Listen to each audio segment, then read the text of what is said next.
I would rather be exposed to the inconvenience of attending too much liberty than to those attending too small a degree of it. Thomas Jefferson.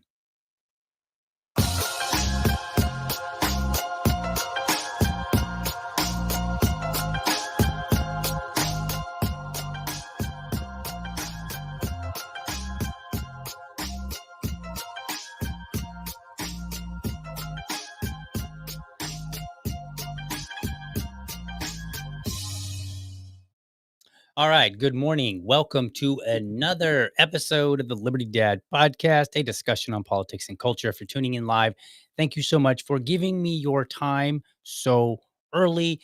Got past a couple hiccups there with the audio. Apologies for that. Still working out, making sure that I click everything that I'm supposed to click.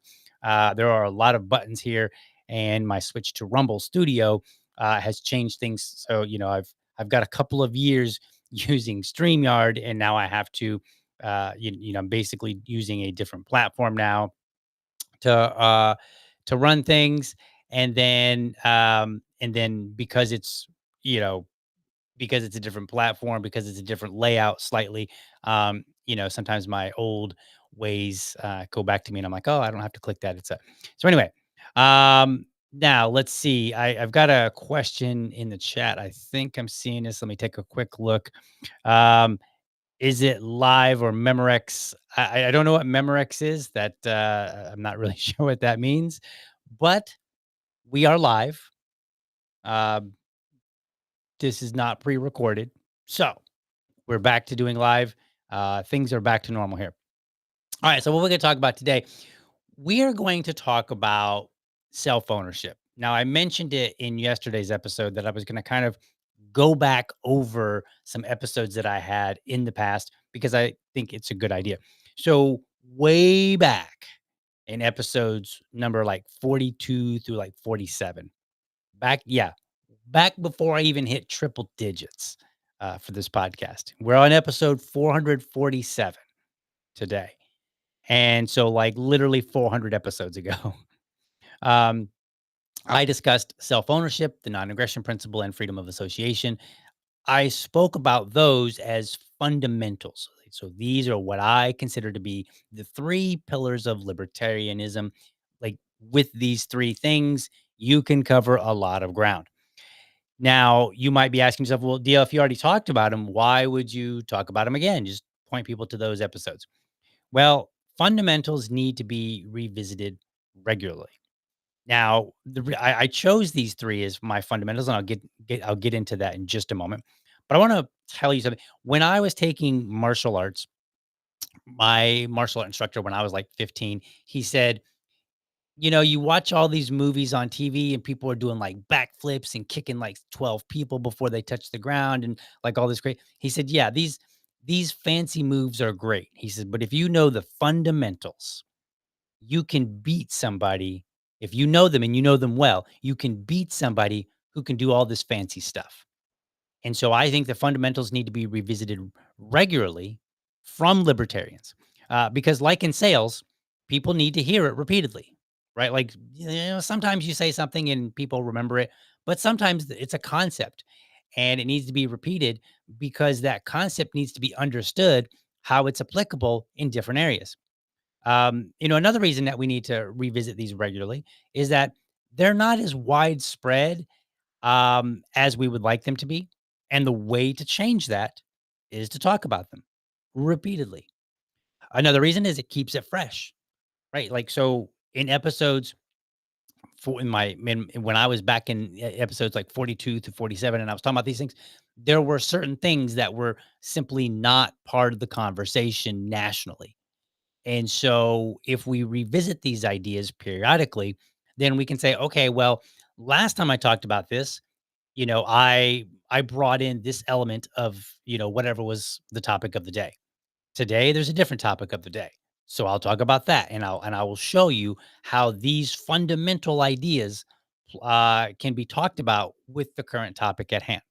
So I think this is a value add for us to talk about it regularly, even though it might not be exciting to libertarians, because we want to talk about like some of the finer points of libertarianism sometimes. But if you want to promote libertarian ideas and you want people to really understand libertarian ideas, then what we need to do is talk about them repeatedly. Think of it like, since I made the martial art analogy, think of it like the katas, right? Where they're like doing the movements, and it's like, wow, what are they doing? What they're doing is they're training their body to have muscle memory for certain movements. That way, when they need to call upon these movements at any given moment in any different situation, they're able to, and their body just knows how to do it. And if you are not watching the screen, I was kind of doing some motions there. Those are not kata motions. I have a table and all kind of equipment here, so I can't really go through it. But hopefully, you get the gist. The idea being that you practice and you practice and you practice, and then again, when you need to call upon it, it doesn't matter whether you're, if again, talking about martial arts, it doesn't matter whether you're fighting a 6-foot person or a 4-foot person, right? Like you can use these same movements either, in either situation or any other situation. Another reason, another reason that it's good to talk about these on a regular is to improve our own communication of ideas. So let me give you a quick story.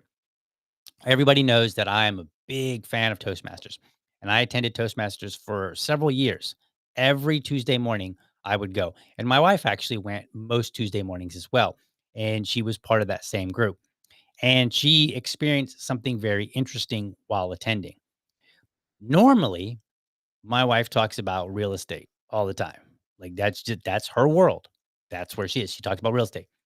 And so, like, if you ask me a real estate question, there's a good chance that I don't know the answer, but there's a strong chance that she knows the answer or she knows who to talk to get that answer because that's just, she talks about it all the time. So she was tasked with giving a speech and she wanted to do something that was not real estate related. And so she prepared her speech and then she went to talk about it. And she later said, I was really surprised that I felt like it was very difficult to give this speech because I was talking about something that I don't normally talk about. And so what she found out was, hey, if you ask her about real estate, if I stop the show right now, call her in, and then like said, all right, let's take a random question about real estate from the audience. There's a good chance that there's a really strong chance that she will be able to answer that or point you in the direction of where to get that answer. Right. Because she talks about real estate all the time. But if you were to ask her and say, like, all right, Christy, which is my wife's name, if you were to say, like, hey, tell us about, something else off the cuff, she might have trouble with it, right? Because she's just simply not practiced in doing that. So improving our own communication of ideas gives us practice. And when we practice talking about these fundamental ideas in different contexts, then we are able to have that conversation at the drop of a dime, regardless of what the conversation is. So it doesn't matter what, like if somebody's talking about, war, if they're talking about banning this or that, they're talking about this legislation, it doesn't matter. If you've practiced enough, you will be able to bring into the conversation self-ownership or any of the other ideas. There's also a bonus to this. Back in episodes like when I was in my tens, episodes, 400 episodes ago, the quality was just not there. So so the value is like I'm better at it now. Like I have better quality video, I got better quality audio, right? I've practiced since then, so hopefully I can deliver the conversation. I can communicate this idea better. So, like, it's even better for the audience because you're like, if I point you to some of the old audio, especially if you've been watching recently and I point you to the old audio, you're gonna be like, ooh, that's kind of rough there, buddy. So I think we need to revisit these fundamentals on the regular basis. Now, I want to point out this series that I'm going to be doing over the next couple of days. It is not intended to be bulletproof philosophy. This is an Achilles heel for libertarians. You know what I'm talking about. Some of y'all want to pick apart every argument, but here's the thing. You can always pick apart an argument. There is no argument ever that is bulletproof that you cannot pick away at, right? Like none doesn't exist because there's always some new information. There's always like, some other point to be made. There's always, something. And I'm not going to try. So if you're watching or listening and you're like, wow, that's flawed, what I want you to do is rather, I want you to understand what I'm saying in this context. It's meant to be simple and help the everyday average person understand. That's the goal. I want people to understand because I have to meet people where they are. And where people are right now is they either don't know these ideas or they know them so poorly that they might as well not know them and they cannot apply them, right? Like if you understand a concept that should be applicable to a multitude of circumstances, but you can only explain it and talk about it in one of those circumstances, then you don't know it that well. It's that old saying, if you know a concept well enough, how does it go? Um, there's a saying, and I'm trying to think of it off the cuff. It's uh, I can't remember now. If I remember it, I'll bring it back up later. But anyway, so what I want people to understand is why libertarians are difficult stalwarts that we are, right? Like, why are we so anti-war? Why are we opposed to all taxes? Why do we want to decriminalize all drugs? Right? Like, because to the average person, it might not make sense. They might say, well, I don't understand. Like, what about this argument? What about this? And so in order to bring the average person who maybe doesn't understand why we are this way, it's helpful for us to ensure that they can think about these social ills differently. And so let me tell you, if you don't give people a different way to think about things, then don't expect them to come to a different conclusion. Apologies there. Got a little bit of a tickle in my throat or something. So let me give you a story to illustrate this. Years ago, I worked at Burger King, and I worked at a Burger King that was franchised to a truck stop, but I worked at Burger King. And I was one of the closers. So it was my job to get us closed. I don't remember the exact time, but I want to say we closed at like 11 p.m. And the goal, of course, for every employee was to close and get out of there quickly because, we were young and we wanted to go home and do whatever, play video games, go to sleep, whatever, hang out with our friends. And so our goal was to get closed as quickly as we could. So I had come up with a method of what I would call pre-closing. And I don't think pre-closing is really a novel idea. I just came up with my own method for it. And so I would do all of these things prior to closing. And I had a certain order and a certain time frame under which I would do so. So like I might start doing some things at like 10 o'clock. I might start doing some other things at like 10:30, 10:45. I'm doing some other things, right? I kind of just like incrementally worked my way to the point where at 11 o'clock we could lock the doors and then just fly through and do a bunch of things, close and get out of there. And I was actually really good at it. I was able to get us out of there in about an hour, roughly. And so we ended up getting new management. And this guy, the stories I could tell you about this guy, but anyway, we're not going to go there. So this guy, he came and he was like, hey, and at the time I didn't go by DL. He said, hey Dan, he said, I don't really like the way that you're closing. We're going to change it. Okay.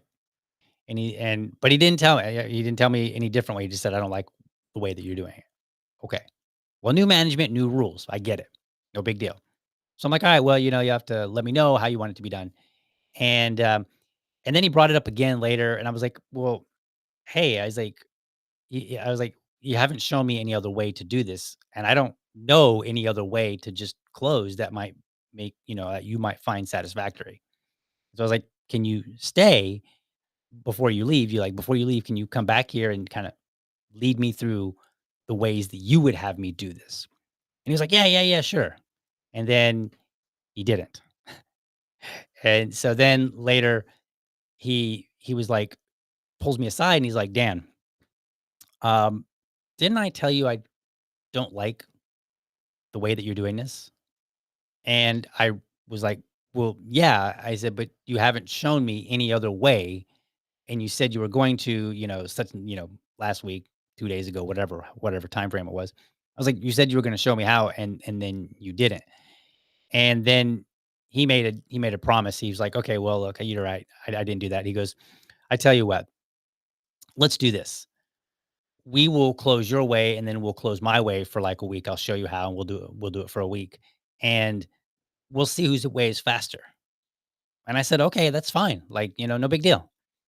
And so then, like, a couple days later, pulls me aside and he's like, "Dan, I thought I told you not to do it this way." And so now I'm getting upset because I'm like, "Dude, we've had this conversation." And so I told him, I was very frank with him. I said, "Look," I said, "you keep telling me that you don't like the way that I'm doing this, but you haven't shown me any other way." And I said, "And your last word to me was that we would compare my method versus your method.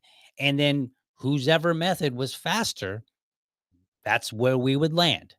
And he goes, I said that. And I said, "Yes, you did." And we're not talking like this was like over the course of months where he might forget. It was literally over days.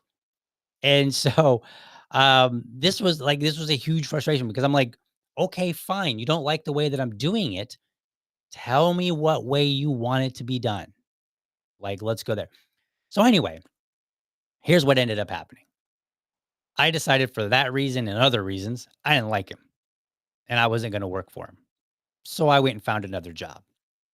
And in fact, the way that I did it was not really appropriate. I showed up one Friday, I was late. He pulled me aside. He's like, "Dan," he's like, "everybody tells me that you're never late, ever." And I was like, "That's true." And he's like, "What happened?" And I said, "Oh, yeah." This was Friday. I said, "Oh, yeah, I found another job. This is my last day." Not appropriate. So if you're a young person and you're listening or watching, do not do that. I don't recommend it, but that's what I did. So anyway, um, here's the fun part. Like weeks later, because I had friends there, and so I would talk to them sometimes. And weeks later, one of my friends, she was telling me, she said, "Man, closing." No, it wasn't her. It was somebody else. But anyway, one of my friends reported back to me. They said, "Man, we were closing and it was taking forever because we used to be able to get out of there by midnight, and it was like 1 o'clock and we were still there." And I was like, "Wow, that's really wild."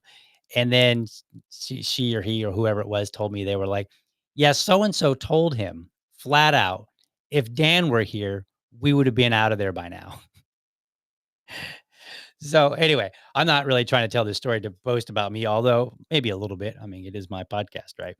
So the real point here being, if you want people to do something different, especially if it's a fundamental, like you want them fundamentally to understand, you have to lead them there.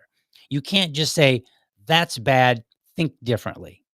That doesn't work. And you can't just give examples, like one example, and expect that they're going to be able to apply that to everything.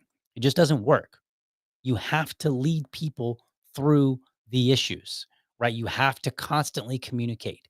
You have to whatever, whether it's closing the restaurant, which involves processes, right? If you and ultimately a lot of it boils down to process. If you want them to deliver different results, you need to give them a different process under which to do it. So that's what we're going to do in these three topics. Okay. And the three pillars, just in case you're unfamiliar with the three pillars, and I don't think I mentioned all three of them earlier, or maybe I did. But the three pillars are self ownership, which is what I'll talk about today, the non aggression principle, and then freedom of association. I believe that those three things, you can take them, and if you understand them well, pretty much any conversation about politics, whether it's local, whether it's national, whether it's international, you can boil everything down to those three issues. And then you can understand why libertarians take the positions that we do. And if you're a libertarian, then using these three things, you can explain to people why it is that you take the position that you do. And so we can take even a seemingly complex issue and we can bring it right back to the individual. Because at the end of the day, for libertarians, it all boils down to the individual. Okay, let's take a moment. Let's look at some comments. We'll take a quick intermission and then we'll be back to talk about self ownership. So let me pull up some comments here and see what some of y'all are saying. Hopefully, some good things like, yeah, DL, you do it. No, I'm just kidding. It'll be fine. All right, so let's see what we got here. Yeah, we got past the sound issues. So unfortunately, there are silly buttons that I have to click that I didn't used to have to click, so I have to remember to click them. So I apologize, but do let me know when I don't click them and be like, "Yo, DL, there's no sound. How you expect me to listen to this show?" Terrible host. All right, here's a cool fact. Liberty Dad is super close to 500 followers on YouTube and super close to 100 followers on Rumble. That is fabulous. I appreciate you pointing that out, Liberty Lady, who is also the producer, by the way. So make sure you give her a kudos for all the hard work that she does putting into the show. You might be surprised to know, but she stands on my neck quite a bit. She's like, "Yo, you said you were going to do this thing. Did you get this done?" And I'm like, "Well, not yet." And she's like, "You better do it, or I'm gonna stand on your neck with both feet." That's kind of how the conversation goes in a very loose, roundabout kind of way. Anyway, so yes, we are this show is just moving up and up and up, and hopefully it will be big, and we will reach the widest audience that we can. Let's see here. I keep looking at the wrong thing. This is so weird. Let's see. Young whippersnapper, says Keith Garrett. I try to be, but on the other hand, I also remember that I am now one of the olds. I'm not the old, like oldest, but I am one of the olds now. And so I look at the younger crowd and I'm like, you whippersnappers. My son does it to me all the time. He does. He's 5 and he'll say things that I'm like, who's raising this kid? In a good way. In a good way. It's very positive. So let's see. What else? Mr. Joe Hanush ask. He says, is DL, I'm gonna see if I can say this word, libertarian splaining? Yes. Yes, I am. And that's what we need to do as libertarians. We need to be patient and explain these concepts over and over and over. And we need to think of new, novel, and creative ways to explain them, because the way that I explained something 400 episodes ago might be okay. Hopefully, after 400 episodes, I'll be better at explaining it, right? And so then I get better and I explain it in a different way. And then somebody who may not have understood it then will understand it now, or there'll be a new audience, all these good stuff. So yeah, libertarian splain away. Um, let's see, what else do we got here? Um, yes, this is a good comment right here. Process means that we cannot jump to the libertarian utopia. Absolutely true.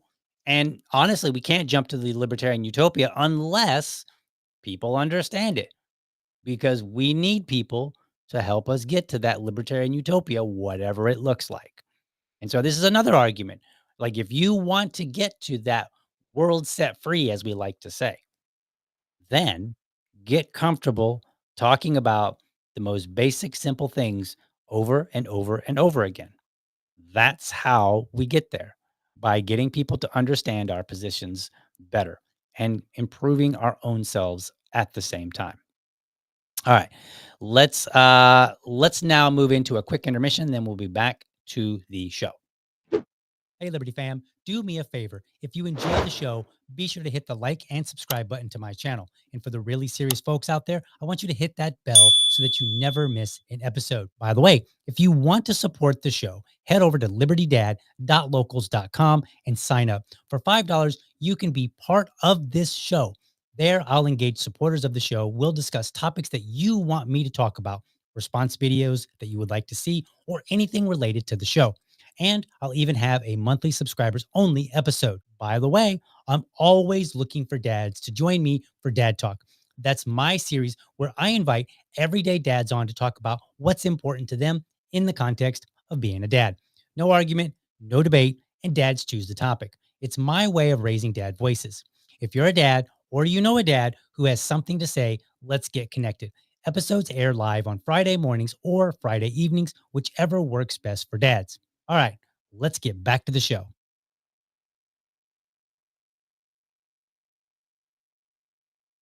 Okay, well, that transition broke. Guess I'll have to work on that on the side. Okay, so we're going to talk about self ownership, the unequivocal right of ownership of your own body. Because you own your body, you own that which it produces. Pretty simple. That is self ownership. But let's explain that. Let's explore it a little more. My favorite analogy is a garden. Let's assume for a moment that I square off a plot in my yard. I prepare it, I plant vegetables, I water it every day. I fight off the raccoons. And then the vegetables that are produced now become mine to do as I please. I can sell them for any price that I choose and that somebody else is willing to pay. I could give them away. I could eat them all for myself, or I could simply toss them in my compost pile just for fun. Say, wow, that was really fun growing all these cucumbers. Let me toss them away. They're mine. I could do that, right? It's my property, my work, right? Like I get to make that decision. And like pretty much nobody's going to disagree. By the way, I do have vegetables, but garden would be an exaggeration. I just have like a small handful. So self ownership means that it's the sole decision that I am the sole decider for any matter concerning my body. It's made by me. Therefore, I can choose to drink only water, or I could drink, say, a sugar laden soda. I could drink alcohol or any other beverage. I also may eat anything I choose. Maybe I want to eat hamburger. Maybe I would prefer to be a vegetarian. There's any number of things that we can go down the line and say, hey, yes. And most everyone will totally agree. Your body, your choice. And people recognize if I go out to a restaurant with my friends, I might not be feeling up to it. And they say, dude, you going to have a drink? And I'm like, not really feeling it tonight. Just going to have water. And all my friends go, oh, okay. Nobody says, hey, DL, you need to drink because we're all drinking. I mean, maybe in college or, young people, they might have that, your friends, your peer pressure. But at the end of the day, it's really just peer pressure. It's not really that somebody is forcing you to do this thing because they can't. Can't meaning like, and I mean, strictly speaking, yes, somebody could physically force you to consume something, but we recognize that it's wrong because we recognize that if somebody doesn't want to consume something, then that is their right to make that choice. And it's very simple when it comes to things like soda and alcohol and water and different foods, a hamburger, vegetables, meat, so on and so forth. But I can also determine what other substances go into this body. So I can choose between, say, marijuana or aspirin. It's my right. It's my right to consume them or not consume them. Now let's talk about a current issue of the day. RFK is getting ready to be the Health and Human Services Secretary. And there's a lot of talk about banning things in our food. In fact, let me show you what one congresswoman had to say. This is what she said. This is Congresswoman from Florida, Representative Anna Paulina Luna. She says, stop poisoning our food. We must ban, all caps, seed oils, high fructose corn syrup, and other highly processed additives. Make America healthy again. It's a new phrase, right? Make America healthy again. Everybody's saying it, and they've all got their plans on how they're going to make this happen. Unfortunately, most of their plans are about banning things. And there were many comments of support. Let's take a look at some of those comments. All right, so here we go. We've got I agree. Right, these most of these are going to be pretty simple like that. Seed oils took away 19 years of my life. They should be banned. I'm not really sure what that like. Is this person still alive, or are they just going to live 19 years less long? Presumably, what they mean, since I'm being a little cheeky here, presumably what they mean is their body suffered for 19 years. All right. Let's see. God bless America. Here's another good comment. I have a list. Are you guys making a list? This is actually very interesting. I have a list. So Representative Anna Luna here says seed oils, high fructose corn syrup, and other additives. And then this other person says, I got a list. Are you making a list? Yeah, actually, if we were to ban things, I have a list too. And I'm willing to bet that some of the people that have lists would not like some of the things that are on my list. So just keep that in mind, folks. Like when you decide that you want to ban something, just know that somebody else may want to take it further than you're willing to go. What else we got? Based as F. Wouldn't go that far there, Savant Stew. This, like people are widely supporting this. Maha, that's a big one. Like you see a lot of "Make America Healthy Again," right? As if we ban stuff and then all of a sudden now we're healthy because people history shows that people without these things available to them have no way of being unhealthy, right? Like their lack of health is all related to what is banned or permitted. Kind of absurd point, if I do say so myself. What else we got? 1000% agree. Well, mathematically, no, we're not going to go there. All right, so let's see. All of this 100 pow America. Okay, great. I guess America, what makes America great is the things that we ban. Is that what we're going with, Tracy? Let's see what else we got. I support this. See, like there's a lot of comments like this. Maha, right? Make America healthy again. I wonder. um, I'd be interested in looking at the diet of people that are super excited about this. I'm willing to bet that if I walked into their house and I looked at just some of the foods, I'm willing to bet that they got a lot of food in there that has seed oils and high fructose corn syrup and other things. I bet you I'd go in and find it. I bet you they're excited about this and have put zero effort into actually, ensuring that they buy food that doesn't have these ingredients, which, by the way, you can point that out. Last one here. Love this idea. Healing process starts with removing things that make you sick. I actually don't disagree. But where I disagree is whether or not it's the government's role to ban stuff. Now, many of the arguments about this that you hear are, regarding like seed oils and high fructose corn syrup. Many of the arguments are about, hey, these items are poisonous and therefore should be banned. And it doesn't take long to find some comment somewhere where somebody points toward Europe and says, "See, Europe has banned it." The problem is that none of these people have any right to decide for me what I put in my body any more than I have a right to decide for them what they put in their body. So, for example, they might say, well, I don't want to have high fructose corn syrup. I don't want to have seed oils. And so, therefore, and they might say, I believe that the evidence shows that they're banned. And maybe it does. I'm sorry, banned. They might say that they believe the evidence shows that they're harmful to the body. And maybe they are. However, I might look and say, well, you may not have these things in your house, but look at all this stuff that is full of sugar. I think that sugar, especially in the quantities that you're consuming it, is bad for you. And I don't think you should have these. I might say, you know what? Processed foods altogether, those potato chips that maybe aren't using seed oil, maybe they're using avocado oil, which I'm not sure if avocado is. I think it's considered a seed oil, but presumably it's definitely considered a healthier oil. But, like, let's say that you have some potato chips that have really good ingredients in there. I might still look and say, "Yeah, but that's a lot of carbs. You shouldn't be eating that many carbs. If you eat too many carbs, it's gonna, moment on the lips, lifetime on the hips," or something like that, right? And so I might come along and say, "Yeah, we need to take it up a level because you're still not healthy. Yeah, we ban these things, but we should go further because I think you should only eat, meat and vegetables, some fruit every now and then, and drink water." I could say that. Throw in some tea every now and then, unsweetened tea. Okay, that's what I could come along and say.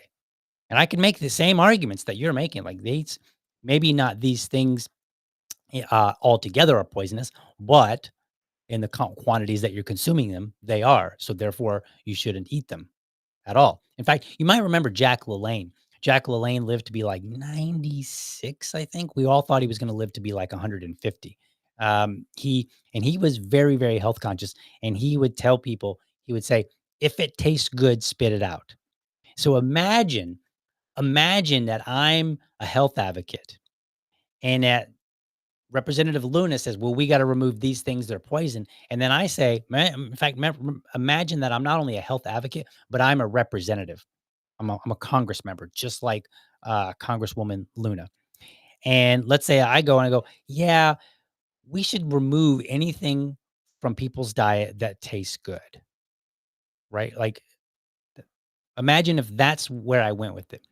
And this is what I'm trying to get at. You don't like, if you say we should ban certain things, then what you're number one telling me is that banning things is okay. So now it's just a matter of degree. And then I might come along and say, well, the degree that you're going toward is insufficient. And so we've opened Pandora's box. But ultimately, both of us are deciding for somebody else what they should or should not be permitted to have. So let's take an easier example. Let's take aspirin. If I have a headache, it's up to me and me alone if I want to take an aspirin or if I'd rather continue suffering with my headache.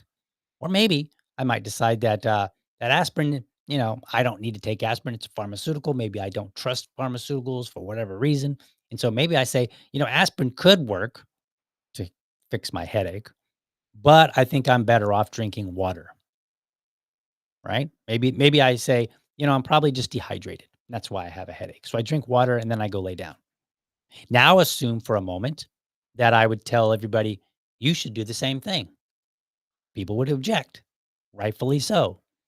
But they would object, unfortunately, because aspirin is well documented to be a benefit to the body, including for headaches. So, what about seed oils, high fructose corn syrup, and other additives, as Representative Luna states? I mean, she does claim that they are poison, and maybe they are. But again, either I own myself or I don't. So I think that dealing with seed oils, high fructose corn syrup, and other ingredients can best be understood by illustrating with ingredients that are simultaneously healthy and dangerous for people. So we find this. So if we talk about aspirin, we generally agree that aspirin has health benefits. There's some disagreements on certain elements like seed oils and high fructose corn syrup, whether or not it can be consumed safely at all. There's disagreement on that, right? Maybe not in the scientific community. We're just talking about just in general. So let's find something in the middle where most people would agree that, yeah, as a rule of thumb, it's not unhealthy for you, but it could be dangerous for some people. So let's think about gluten, peanut butter, even dairy. There's others, but we'll go with those three. They, as a rule, most people would argue and say, yeah, those are not unhealthy. In fact, they can be a benefit to you. They have health benefits. However, there are some people that are allergic to them, and that allergy can be of varying degrees, all the way up to potential death. My son goes to school, and one of the first things that we were told is, hey, there is a student who is allergic to peanut butter. Please do not send your child to school with a peanut butter sandwich or any peanut butter. Why? Because kids trade food, yada, yada. Sometimes, somehow, another kid may be exposed to something that could put him in the hospital, depending on how allergic he is, depending on how his or her body reacts, they could end up even dying from it, right? So I think using these examples is a good middle ground to help people understand because we usually drift to the most extreme thing. It's like somebody would say, well, you shouldn't eat high fructose corn syrup because it's, got all these negative health benefits. And then someone else go, oh yeah, you're going to ban celery too. Right. Like, and so we're arguing in the extremes. And I don't think that leads us anywhere. So what we need to do is find something in between those extremes to illustrate the point. So like, think of it this way. Peanut butter for those who are allergic. could potentially cause death within minutes, whereas the same cannot be said of high fructose corn syrup. High fructose corn syrup and seed oils may be responsible for various ailments, but these ailments also existed before any of these items were in our food. And obesity and inactivity can be just as bad for our bodies, also existing prior to any additions to the food. In other words, banning some ingredients but not others is very selective, and it gives people a false impression about the safety of their food and their habits. So, how do we handle them? Well, when you own yourself and make decisions for what goes into your body or what your body does, only two things are necessary: informed consent and a mechanism for redress. So, let's talk about that real quick. Informed consent means that I am being told in no uncertain terms what is in my food. So if I go and I don't have anything, I don't have any food with me, but let's say I grab a bag of chips and I look on the back of it and I look at the ingredients. And let's say that the manufacturer has left out an ingredient on purpose, like not an accident, but on purpose. They said, we don't need to tell people that, that there's sugar in it, or that there's high fructose corn syrup in it, or that there's, seed oils or whatever. Let's just say that, we don't need to tell people that. So they don't tell me that. So now I am not properly informed.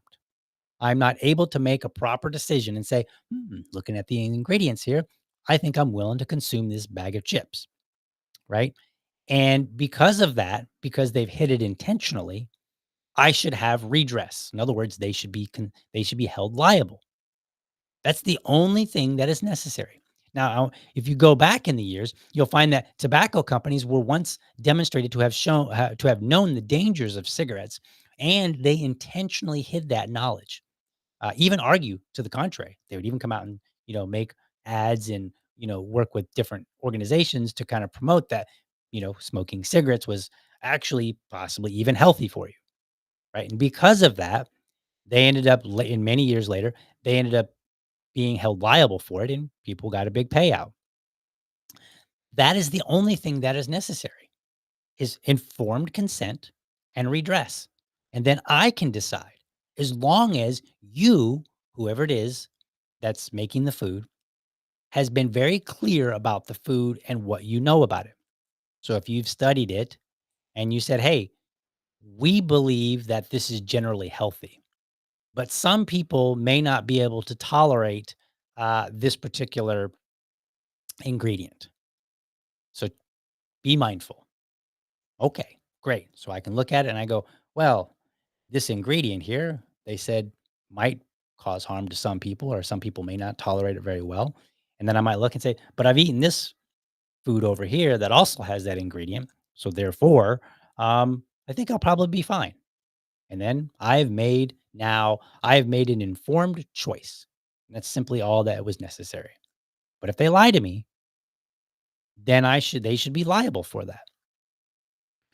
The other thing that we have to consider is, if you remember from my episode I don't remember the number now, but let me see if I can look it up here real quick. So I did the red dye, and that was episode number 441. FDA's red 3 ban is not good.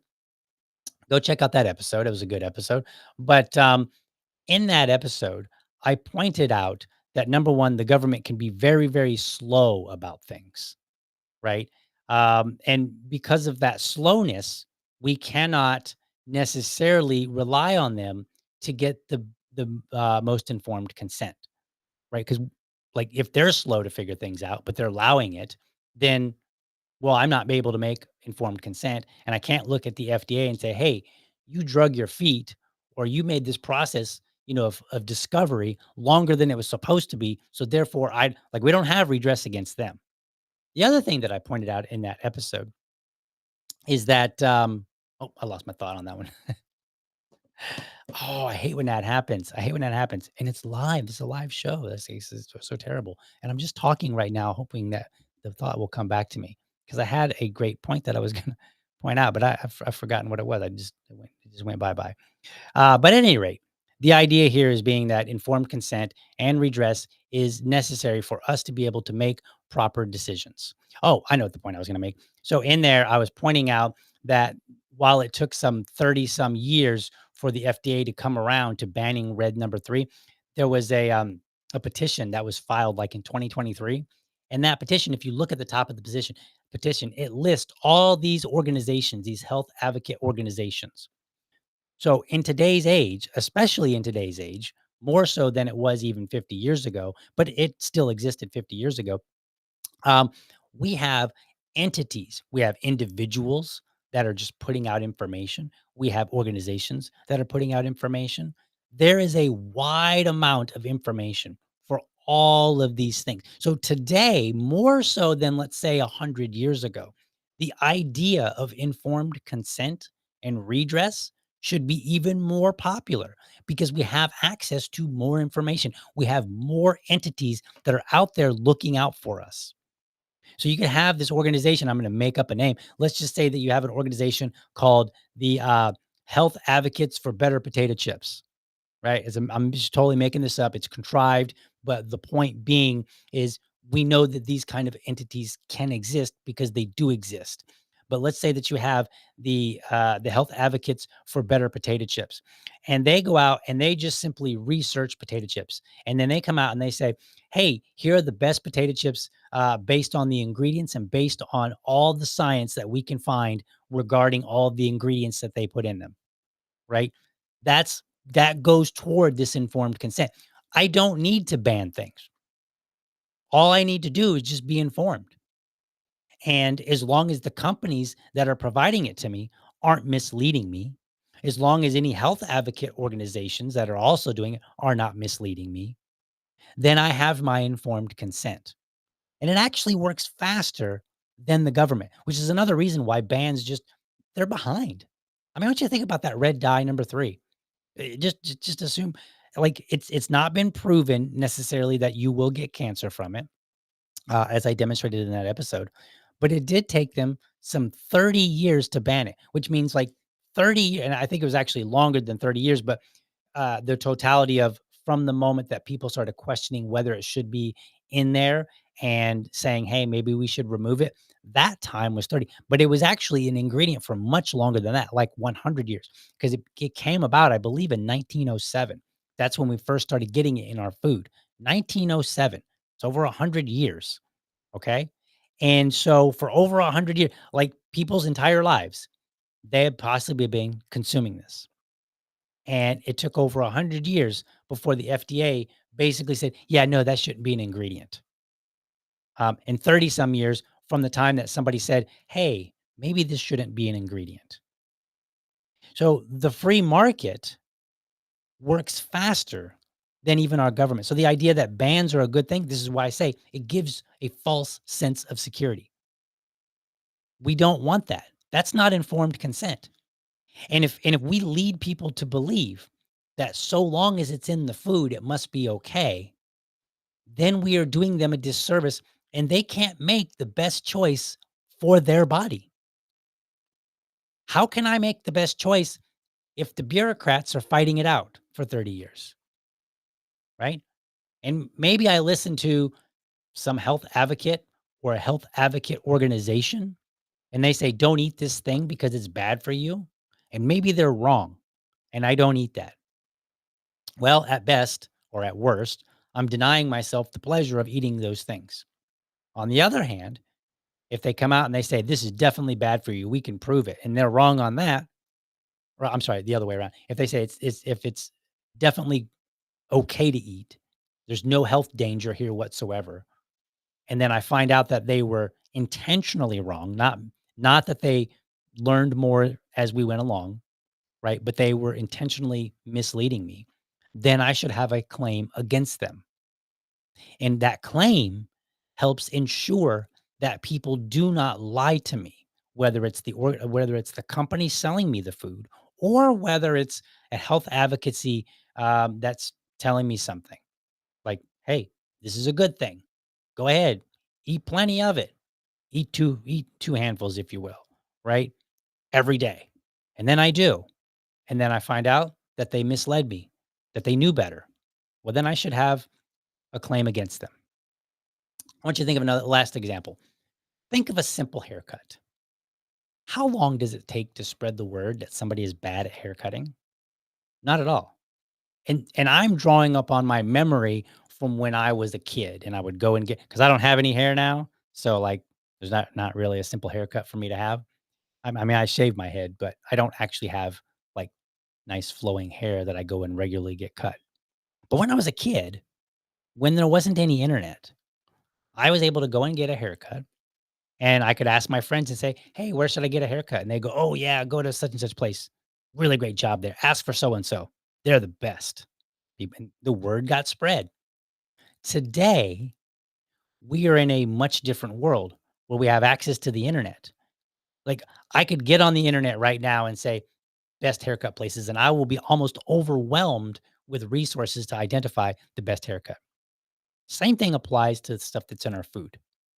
I want to find something out. We have so much access to information now that we should really, really be excited about the idea of informed consent. And we should be very willing as a society to say, you know what? Liability is, we're in a great position now to ensure liability for when people mislead people. I mean, that's where we are as a society because there's so much access to information. There are so many organizations out there that are doing what we couldn't do even 20 or 30 years ago. So at the end of the day, when we're talking about you own yourself, I think the argument keeps getting better and better towards saying all we need is informed consent and redress. Because we're not losing access to information. We're gaining access to information. We have more people that care about these things. We don't need to ban them. All we need to do is spread the word. Whether just like it was a simple haircut. A simple haircut, we were able to spread the word. We can spread the word on what's in your food even better. And so I think the world that we live in really contributes to this idea of self-ownership. And even if it weren't that way, you still own yourself. You have the right to decide if you want to smoke a cigarette or if you don't, if you want to consume a glass of alcohol or if you don't. And this has been that way forever, right? Like people, if you go back and you look at my great great grandpa, now I've never met him, don't know anything about him, but let's just go back to that time. People of that day could decide whether they wanted to have a drink of alcohol or not. And some people did, some people did not. It's that simple. So when we're talking about the three pillars of libertarianism, the first, and I would argue the number one pillar, like even like you could probably make an argument that this is the only one you ever need to talk about. I'll discuss why I think the other two are valuable in the next two shows. But self ownership is at the core and it applies to everything. Say, I want to fight somebody. Well, if they want to fight me, we can agree to fight, right? If we do it formally, we might call it boxing or MMA. If it's informal, it might be a street fight, right? But I can make that choice to get into a fight or not. I can make the choice to go on a roller coaster or not. Maybe I find it too scary. I can make a choice to ride a motorcycle or a bicycle. It's any number of choices that I can make. And I'm making them for the same reason. It's my body. I get to decide. It's that simple, folks. All right, let's get to some last comments and then we'll head out. Let's see what we got here. Let's see what y'all are up to saying here. Let's see here. I like this comment here. Where did it go? Which one was I looking at? I eat carnivore. I don't think everyone should eat carnivore. I used to eat vegetarian. I also think everyone. I also don't think everyone should eat vegetarian either. That Liberty Lady says. Absolutely. Like people vary in what they do and why they do it. Even the eating carnivore, which is all meat, Some people might eat carnivore for a particular reason, while some other people might eat it for an entirely different reason. Same with vegetarianism. Some people might just say, look, I just don't think that meat is good for you. So therefore, I'm not going to eat meat. Other people might say, look, the poor animals, that little sheep, why would you want to eat lamb chop? I would say because it's delicious, but they might say, no, lamb chop, don't eat him. Right? And they may feel bad and they may eat they may eat only vegetables, not or not eat meat. They may eat a vegetarian diet simply because they feel bad for animals. That's their choice. It's their body to make that choice with. Let's see. What else we got? Do. Do you guys hate Liberty Dad? There are way more people watching versus thumbing on this live stream. Smash the button and share, share, share. I agree. I agree. I mean, it's your body. It's your mouse and your finger or your thumb on your phone. So you can do as you want.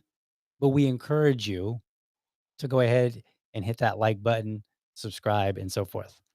Joe Hanoush ends this by recalling my episode from Monday. I don't smash buttons, I spank them. I'm sorry, not Monday, but Friday. Friday. Friday's episode where I talked about spanking. He is still on spanking. He spanks the buttons, he doesn't smash them. But it's your choice. If you want to smash the button or okay, you know what? I'm just being silly at this point. All right, let's end this show. I'm being so goofy. All right. Thank you so much for watching. And here's my closing. Thank you for watching, and I hope you found this episode informative and inspiring. Be sure to catch me Monday through Friday, 7:30 a.m. for an informed discussion on politics and culture. Make sure that you're subscribed to my YouTube channel, or if you prefer my Rumble channel, you can go to youtube.libertydad.com, or you can go to rumble.libertydad.com. While you are there, let me know how I'm doing by leaving me a comment. You can also become part of the community by heading over to libertydad.locals.com. Remember, if you're a champion of liberty, your business is people and your product is liberty. I want you to have a great week. Catch you next time. But for now, I'm out.